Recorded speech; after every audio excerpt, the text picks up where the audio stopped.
ناظرین، جیسا کہ آپ کو معلوم ہے کہ اس وقت پورے پاکستان کے اندر جو ہے ایک سیاسی ہلچل مچی ہوئی ہے، اور بالخصوص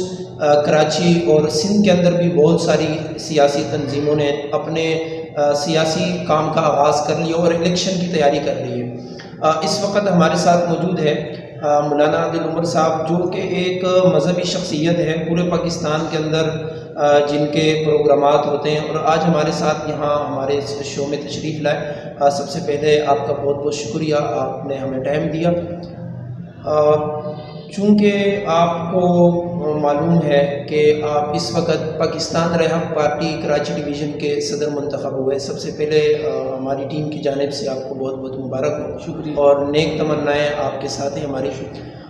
سوال یہ ہے آپ سے کہ چونکہ آپ ایک مذہبی شخصیت ہے، آپ کی سپیچز جب ہم سنتے ہیں تو اس میں صرف اور صرف مذہبی حوالے سے یا دین کی معلومات کے حوالے سے آپ کی تقاریر ہوتی ہے۔ اس وقت آپ کس طرح یہ ساری چیزیں مینیج کریں گے؟ کیونکہ وہ عالم دین ہو، وہ کرکٹر ہو، اسپورٹس مین ہو، کوئی بھی ہو، وہ ایجوکیشن ڈپارٹ سے اس کا تعلق ہو، جب وہ سیاست کے اندر آتا ہے تو اس کو جہاں بہت سارے لوگوں کا پیار ملتا ہے وہاں بہت سارے اس کے اوپر تنقید بھی ہوتی ہیں، اس کو لوگ برا والا بھی کہتے ہیں، جہاں اچھا کہتے ہیں وہاں لوگ گالیاں بھی دیتے ہیں۔ آپ بحیثیت ایک مذہبی شخصیت کے آپ کس طریقے سے ان چیزوں کو مینیج کریں گے کہ سیاست بھی ہوتی رہے اور ساتھ میں جو مذہبی حوالے سے آپ کے چاہنے والے ہیں وہ بھی آپ کے ساتھ ان کی چاہت اور ان کا پیار برقرار رہے؟ بسم اللہ الرحمن الرحیم۔ سب سے پہلے میں آپ کے چینل کا اور آپ کی پوری ٹیم کا مشکور ہوں کہ جنہوں نے ہمارا نقطۂ نظر جاننے کے لیے ہمیں مدعو کیا، اس پر میں آپ حضرات کا شکر گزار ہوں۔ جیسا کہ آپ کا سوال تھا کہ آپ مذہبی شخصیت ہو تو سیاسی معاملات کو اور مذہبی معاملات کو دونوں کو لے کر آپ کس طرح چلو گے، وہ دونوں کو آپ کس طرح مینیج کرو گے؟ تو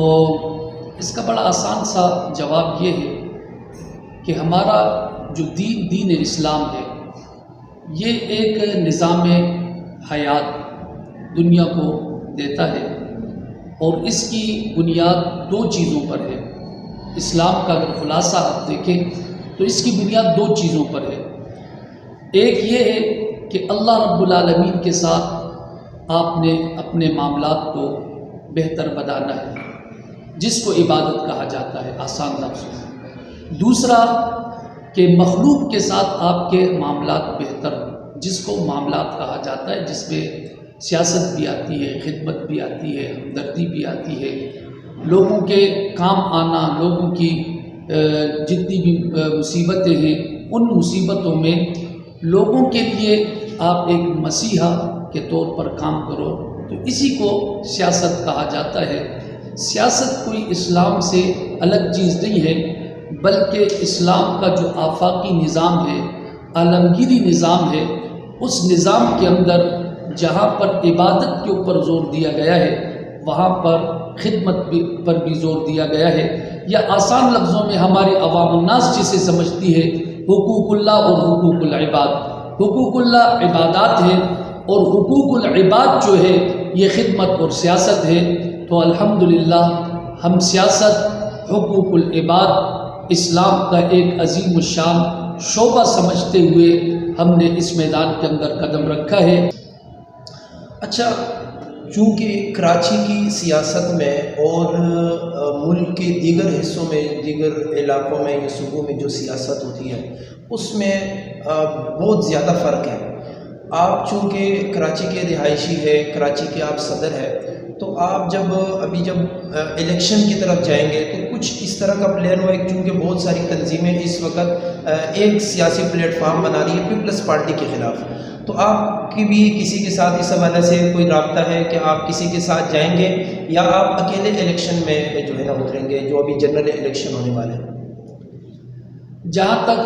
آپ نے کراچی کی سیاست اور ملک پاکستان کے دیگر علاقوں کی سیاست کے فرق کو آپ نے جو اپنے سوال کے اندر دہرایا ہے، یقیناً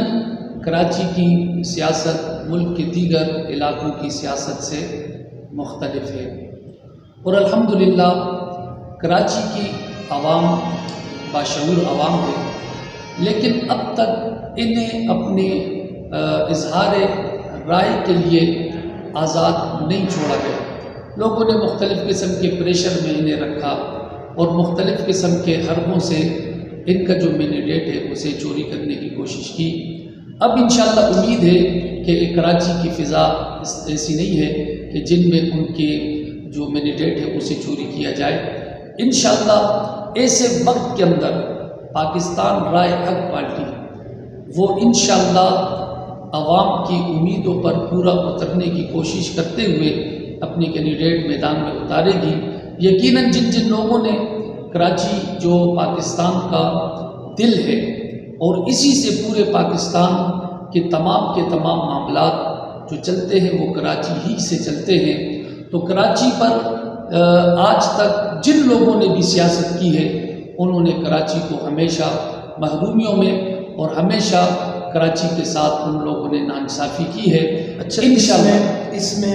ایک چیز اور آپ سے ڈسکس کرنی تھی، چونکہ آپ ایک مذہبی طبقے سے آپ کا تعلق ہے اور ہم نے ہمیشہ دیکھا ہے کہ پاکستان رائے حق پارٹی کو ایک مخصوص مذہبی جماعت ہر سطح پر ان کو سپورٹ کرتی ہے، جس کی وجہ سے اکثر عام پبلک کے اندر یا کچھ سیاسی تنظیمیں اس چیز کا جو ہے وہ تشویش کرتی ہے کہ کہیں ایسا تو نہیں ہے کہ یہ رائے حق پارٹی اسمبلی میں آنے کے بعد یا جیتنے کے بعد جو ہے وہی کام شروع کریں جس مذہبی جماعت نے ان کو سپورٹ کیا ہے، یا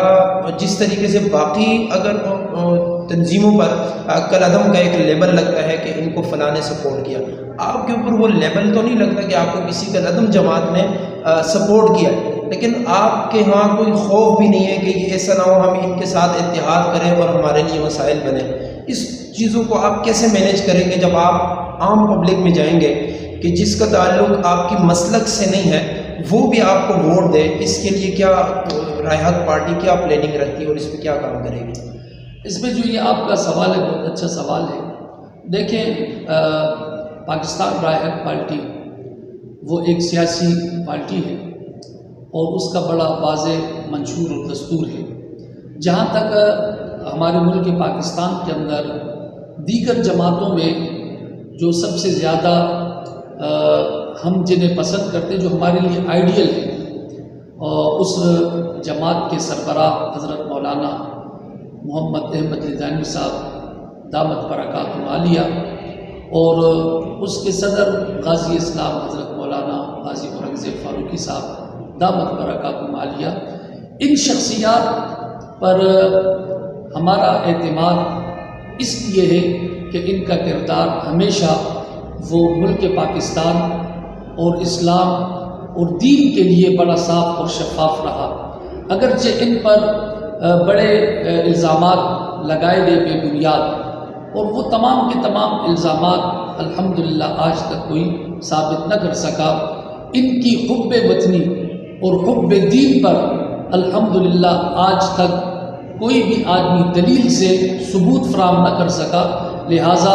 اور دوسری بات یہ کہ ان کا کردار بڑا صاف اور شفاف رہا، ان کا کردار سیاست میں ہو یا مذہبی معاملات میں ہو بڑا صاف اور شفاف رہا۔ ان پر لوگ بہت زیادہ اعتماد کرتے ہیں، تو لہٰذا جن پر لوگ بہت زیادہ اعتماد کرتے ہیں تو ہم بھی اپنی سیاست پہ ان پر اعتماد کرتے ہیں۔ لہٰذا ہمیں کوئی خوف نہیں ہے کہ ہم پاکستان کو آگے لے جانے میں اور دین اسلام کی خدمت کرنے میں ہم اس قسم کی شخصیات جو بیدار ہوں اور جن کی قوم اور ملت کے لیے، ملک اور اسلام کے لیے خدمات اور قربانیاں ہوں، لہٰذا ان کے ساتھ چلنا پر ہماری سعادت کی بات۔ اچھا، اس میں جو حال 2018 میں الیکشن کا ہوا، آپ کیا سمجھتے ہیں اگر اس دفعہ بھی، پہلے تو آپ یہ بتائیں کہ 2023 یا 24 میں جو جنرل الیکشن ہوں گے، آپ اس میں 2018 والی حالت دیکھتے ہیں یا آپ کیا سمجھتے ہیں کہ عوام کی رائے سے کوئی بھی جو منتخب نمائندے ہوں گے، جو نمائندے منتخب ہوں گے وہ عوام کی رائے سے منتخب ہوں گے، 2018 والی حالت ہوگی یا نہیں ہوگی؟ اس دفعہ امید ہے انشاءاللہ بڑے فیئر اور بڑے صاف اور شفاف الیکشن ہوں گے،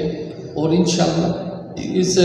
فیئر اور صاف اور شفاف الیکشن میں انشاءاللہ ہماری جماعت بھی اچھا نتیجہ وہ انشاءاللہ عوام کے سامنے لائے گی. صاف اور شفاف الیکشن کے لیے رائے حق پارٹی نے ابھی تک کیا ایسی جدوجہد کی ہے کہ اس کو رائے حق پارٹی جو امید رکھتی ہے کہ صاف اور شفاف الیکشن ہوں گے، اور تمام پارٹیز کا یہی مطالبہ رہا ہے پچھلے 75 سالوں سے کہ صاف شفاف الیکشن ہونے چاہیے، جو کہ 2018 تک جو جنرل الیکشن ہوئے ایسا ہوا نہیں ہے. جو بھی جماعت حکومت میں آئی ہے، دوسری جماعت نے اس کے اوپر الزام لگایا کہ وہ دھاندلی کے ذریعے آئی ہے، صاف اور شفاف الیکشن نہیں ہوئے. آپ کیا سمجھتے ہیں کہ 2023 میں رائے حق پارٹی نے ایسی کیا پلاننگ اور ایسی کیا انہوں نے آپ اس کو جو ہے نا کوئی بھی نام دے دیں، انہوں نے ایسی کیا ترتیب بنائی ہے کہ وہ سمجھتے کہ اس دفعہ دھاندلی نہیں ہوگی بلکہ صاف اور شفاف الیکشن ہوں گے، اور اگر دھاندلی ہو جاتی ہے تو اس کے بعد رائے حق پارٹی کیا اس میں کام کرے گی؟ وہ پی ڈی ایم والا کردار ادا کرے گی یا وہ خاموش بیٹھ جائے گی اور اگلے الیکشن کا انتظار کرے گی؟ اس میں یہ ہے کہ دیکھیں ابھی تک فیئر الیکشن نہ ہونے کی وجہ سے ملک جس سطح پر پہنچ چکا ہے، اور ملک بالکل اپنے یعنی آپ سمجھ لیں کہ اپنے جتنے بھی سابقہ اور ماضی کے ادوار میں ملک جتنا بھی کیا نام ہے اس پر آیا تھا، کرائسس میں آیا تھا، اور پاکستان کی کرنسی اور پاکستان کے اندر مہنگائی کا جو ریشو ہے، اور پاکستان کے اندر عوامی مسائل جو ہیں، عوام کو جو مہنگائی کا مسئلہ ہے، یہ پچھلے ماضی میں کبھی بھی اس طرح نہیں ہوا کہ عوام اتنی پریشان ہوئی ہو اور ملک اتنا جو ہے نیچے آیا ہو. تو مجھے امید ہے کہ اس دفعہ ہمارے اسٹیبلشمنٹ اور دیگر جو جتنے بھی ادارے ہیں، الیکشن کمیشن ہے، اور انشاءاللہ اس پر وہ بڑی کڑی نظر رکھتے ہوئے انشاءاللہ ملک کو اس قسم کی بدنامی سے انشاءاللہ بچائیں گے کہ ملک کے اندر وہ الیکشن جو ہے نا وہ دھاندلی زدہ ہوں. میری امید بھی ہے اور انشاءاللہ لگ بھی رہا ہے کہ مزید وہ ملک کو وہ ڈی ویلیو نہیں کریں گے، اور ملک کو مزید کرائسس کا اور مزید عوام کو مہنگائی کا جو ہے نا وہ شکار نہیں کریں گے انشاءاللہ. فیئر الیکشن اس لیے بھی مجھے نظر اس آتا ہے. وقت پاکستان کے اندر جب پاکستان تحریک انصاف 9 مئی کے بعد جو ہے وہ ٹوٹ کا شکار ہو چکی ہے، تو اس کے بعد بہت ساری تنظیمیں وجود میں آئیں، اور ان تنظیموں پر ایک لیبل لگا عام پبلک کی طرف سے کہ یہ ان تنظیموں کو وجود میں لایا گیا، بلکہ جو اس کے اوپر بیٹھے ہوئے یہ اس تنظیم کو وجود میں نہیں لائے. پاکستان رائے حق پارٹی کا جو ہے اسٹیبلشمنٹ کے ساتھ کس حد تک جو ہے ان کی جو ہے نا ریلیشن شپ اچھی ہے، اور اسٹیبلشمنٹ رائے حق پارٹی کو کس حد تک سپورٹ کرے گی، یا ایسی کوئی آپ لوگوں کی ابھی تک کوئی مطلب اس پوزیشن میں ابھی تک آپ نہیں ہے کہ اسٹیبلشمنٹ آپ کو سپورٹ کرے؟ سب سے پہلے بات تو یہ کہ پاکستان رائے حق پارٹی وہ جو کیا نام ہے مئی کے بعد نہیں بنی، الحمدللہ بہت پرانی پارٹی اپنا سیاسی ایک وجود رکھتی ہے، تاریخ رکھتی ہے، کیریئر رکھتی ہے. اور دوسری بات یہ کہ آئینی جتنے بھی ادارے ہیں سب کے ساتھ ہمارے تعلقات اچھے ہونے چاہیے، اور انشاءاللہ ہم ان سب کے ساتھ روابط اور تعلقات اچھے بنائیں گے جتنے بھی آئینی ادارے ہمارے ملک پاکستان کے اندر ہیں. اور انشاءاللہ امید ہے کہ وہ حضرات بھی اپنے روابط ہم سے اچھی بنیادوں پر استوار کریں گے، کیونکہ پاکستان رائے حق پارٹی پاکستان کی وہ واحد جماعت ہے کہ جو پاکستان کو سیاسی اور دینی طور پر مستحکم دیکھنا چاہتی ہے.